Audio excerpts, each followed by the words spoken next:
भारत की राजनीति में अक्सर बयानबाजी और आरोप प्रत्यारोप देखने को मिलते हैं, लेकिन जब यह विवाद किसी नेता की मां तक पहुंच जाए तो मामला और भी संवेदनशील हो जाता है। बिहार विधानसभा चुनावों के बीच ऐसा ही एक बड़ा विवाद सामने आया जब कांग्रेस और उसके सहयोगी दलों पर प्रधानमंत्री नरेंद्र मोदी की मां का अपमान करने का आरोप लगा।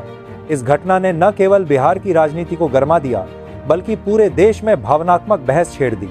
घटना का आगाज दरभंगा, बिहार कांग्रेस और आरजेडी की वोटर अधिकार यात्रा चल रही थी। मंच पर भाषण हो रहे थे, तभी भीड़ में एक व्यक्ति ने प्रधानमंत्री नरेंद्र मोदी और उनकी माता हीराबा को लेकर अभद्र टिप्पणी कर दी। उस वक्त राहुल गांधी मंच पर मौजूद नहीं थे, लेकिन इस घटना का वीडियो तेजी से वायरल हो गया। सोशल मीडिया पर यह क्लिप फैली और देखते ही देखते बीजेपी ने इसे बड़ा मुद्दा बना लिया। बीजेपी का आक्रोश, भारतीय जनता पार्टी ने इसे राजनीति का सबसे नीच स्तर करार दिया। गृह मंत्री अमित शाह ने राहुल गांधी से सार्वजनिक माफी की मांग की। रक्षा मंत्री निर्मला सीतारमण ने कहा, यह सिर्फ नरेंद्र मोदी की मां का नहीं, बल्कि भारत की हर मां का अपमान है। कई बीजेपी प्रवक्ताओं ने इसे महिला सम्मान से जोड़कर चुनावी बहस का केंद्र बना दिया। इसके बाद बिहार समेत कई राज्यों में बीजेपी कार्यकर्ताओं ने विरोध प्रदर्शन किए, धरने दिए और कांग्रेस के खिलाफ नारेबाजी की। मोदी की प्रतिक्रिया, भावनाओं का उभार। पीएम मोदी ने चुप्पी तोड़ी। उन्होंने एक जनसभा में कहा, मेरी मां का राजनीति से कोई लेना देना नहीं है। उन्होंने गरीबी में जीवन बिताया, संघर्ष किया, लेकिन कभी किसी से शिकायत नहीं की। आज मेरे विरोधी मेरी मां को गालियां देते हैं। यह सिर्फ मेरी मां का अपमान नहीं है, यह भारत की हर मां का अपमान है। बिहार की धरती महिलाओं का सम्मान करती है, लेकिन इन लोगों ने उस संस्कृति को चोट पहुंचाई है। मोदी के यह शब्द सुनकर सभा में मौजूद लोग भावुक हो उठे।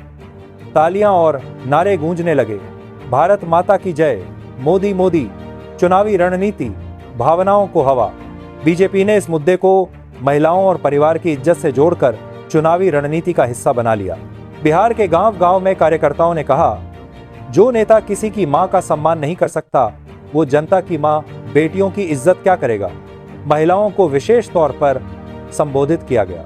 प्रधानमंत्री की मां का नाम चुनावी भाषणों में बार बार लिया जाने लगा। इससे विपक्ष पर दबाव और भी बढ़ गया। कांग्रेस की सफाई और पलटवार। कांग्रेस ने तुरंत सफाई दी। प्रवक्ता पवन खेरा ने कहा, यह कांग्रेस का आदमी नहीं था, यह कोई बीजेपी का एजेंट भी हो सकता है जिसने भीड़ में घुसकर गड़बड़ी की। पार्टी ने कहा कि राहुल गांधी या कांग्रेस के किसी वरिष्ठ नेता ने ऐसी भाषा का इस्तेमाल नहीं किया। साथ ही कांग्रेस ने मोदी पर पलटवार किया कि वे असली मुद्दों से भाग रहे हैं, बेरोजगारी, महंगाई और किसानों की समस्या पर बात नहीं कर रहे।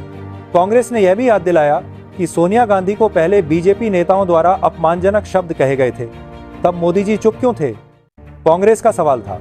कानूनी कार्रवाई। दरभंगा पुलिस ने आरोपी मोहम्मद रिजवी को गिरफ्तार किया। आरोप था कि वही व्यक्ति गाली गलौज कर रहा था।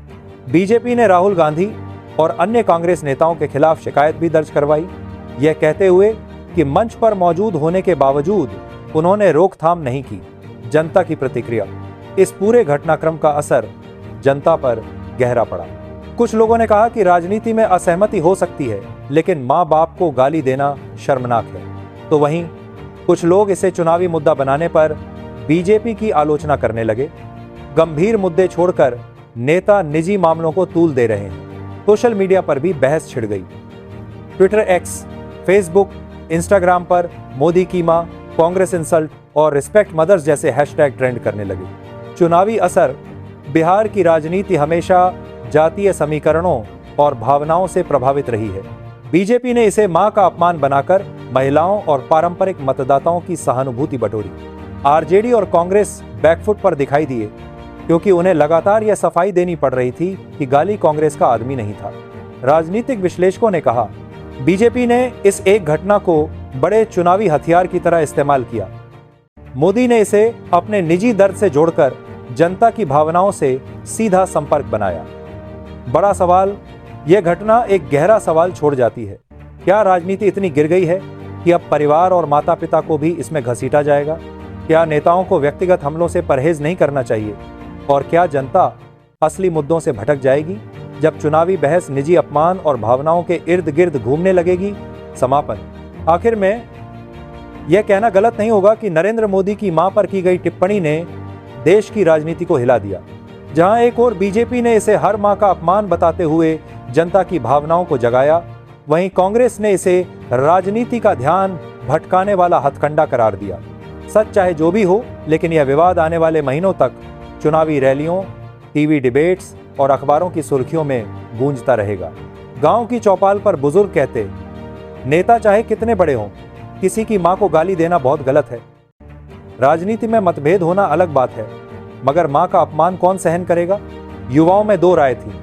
कुछ ने बीजेपी के साथ सहमति जताई कि यह संस्कारों पर चोट है, तो कुछ ने कहा असल मुद्दे बेरोजगारी और पढ़ाई लिखाई हैं, इन्हें छोड़कर मां बेटी को राजनीति में घसीटना सही नहीं। महिलाओं ने इसे बेहद संवेदनशील मुद्दा माना। एक महिला ने मीडिया से कहा, अगर मोदी जी की मां को गाली दी है तो यह हम सबकी मांओं का अपमान है। चाहे कोई भी पार्टी हो, ऐसी भाषा बर्दाश्त नहीं। 2. सोशल मीडिया का रणक्षेत्र। जैसे ही वीडियो वायरल हुआ, ट्विटर, एक्स, फेसबुक और इंस्टाग्राम पर जंग छिड़ गई। Respect mothers, Congress insult, shame on politics जैसे हैशटैग ट्रेंड करने लगे। बीजेपी समर्थक लगातार वीडियो शेयर कर विपक्ष को निशाना बना रहे थे। वहीं कांग्रेस समर्थक कहते रहे कि यह बीजेपी का प्रोपेगेंडा है और असली मुद्दों से ध्यान भटकाने की चाल। कुछ मीम्स बने, कुछ भावुक पोस्ट लिखे गए। सोशल मीडिया ने आग में घी डालने का काम किया, जिससे विवाद और तेज हो गया। 3. अन्य पार्टियों की प्रतिक्रिया। जेडीयू नीतीश कुमार की पार्टी ने इस बयान की निंदा की और कहा कि बिहार की संस्कृति महिलाओं का सम्मान करना सिखाती है, ऐसी भाषा अस्वीकार्य है। आप आम आदमी पार्टी ने कहा, बीजेपी और कांग्रेस दोनों मुद्दों से भाग रहे हैं। जनता के सवाल बेरोजगारी और महंगाई हैं, लेकिन नेता माओं के नाम पर राजनीति कर रहे हैं।